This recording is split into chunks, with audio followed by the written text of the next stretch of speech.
आज की वीडियो में हम बात करेंगे संविधान के आर्टिकल 163 के बारे में, जिसकी की हेडिंग है council of ministers to aid and advice the governor, यानी राज्यपाल को सहायता और सलाह देने के लिए मंत्रिपरिषद। इस आर्टिकल में टोटल 3 क्लोज हैं, तो आइए फिर जानते हैं इन तीनों ही क्लोज को एक एक करके।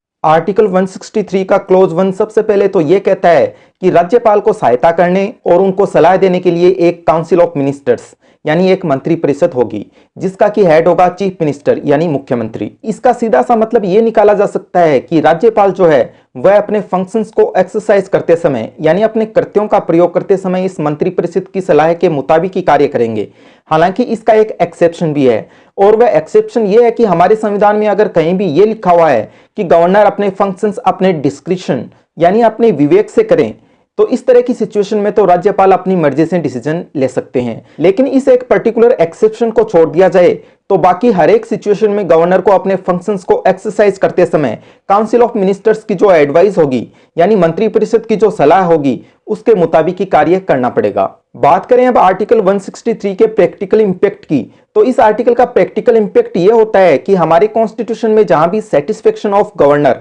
यानी राज्यपाल की संतुष्टि ऐसा लिखा हुआ है, उसका असल में मतलब होगा satisfaction of council of ministers यानी मंत्रिपरिषद की संतुष्टि। यहां पर कहने का मतलब यह हुआ कि गवर्नर का सेटिस्फेक्शन गवर्नर का पर्सनल सेटिस्फेक्शन नहीं होता, बल्कि असल में काउंसिल ऑफ मिनिस्टर्स का सेटिस्फेक्शन होता है। इस पर्टिकुलर पॉइंट के स्कोप को और ज्यादा बढ़ाते हुए 1971 में सुप्रीम कोर्ट ने यह हेल्ड किया कि विधानसभा के डिसॉल्व होने के बाद में भी यानी विधानसभा भंग होने के बाद में भी राज्यपाल जो हैं वह तो मंत्रिपरिषद की सलाह के मुताबिक ही कार्य करते रहेंगे। तो इसका सीधा सा मतलब यह हुआ कि राज्यपाल अगर कोई कार्य मंत्रिपरिषद की सलाह के बिना करते हैं तो वह फिर अनकॉन्स्टिट्यूशनल यानी असंवैधानिक माना जाएगा।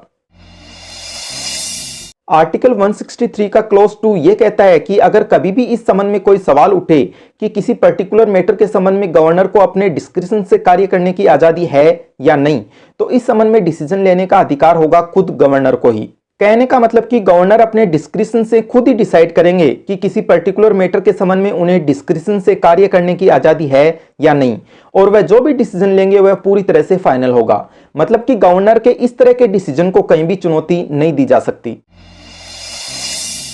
आर्टिकल 163 का क्लोज 3 यह कहता है कि भारत के किसी भी न्यायालय में इस बारे में कोई भी जांच नहीं की जा सकती कि मंत्रियों द्वारा राज्यपाल को कोई सलाह दी गई या नहीं दी गई, और अगर दी गई तो क्या सलाह दी गई। तो इस तरह से मंत्रिपरिषद द्वारा राज्यपाल को जो सलाह दी जाती है उसके संबंध में न्यायालय के ज्यूरिसडिक्शन को पूरी तरह से बैन कर दिया गया है। ऐसा इसलिए किया गया है ताकि मंत्रिपरिषद द्वारा राज्यपाल को दी गई सलाह की कॉन्फिडेंशियलिटी यानी गोपनीयता बनी रहे।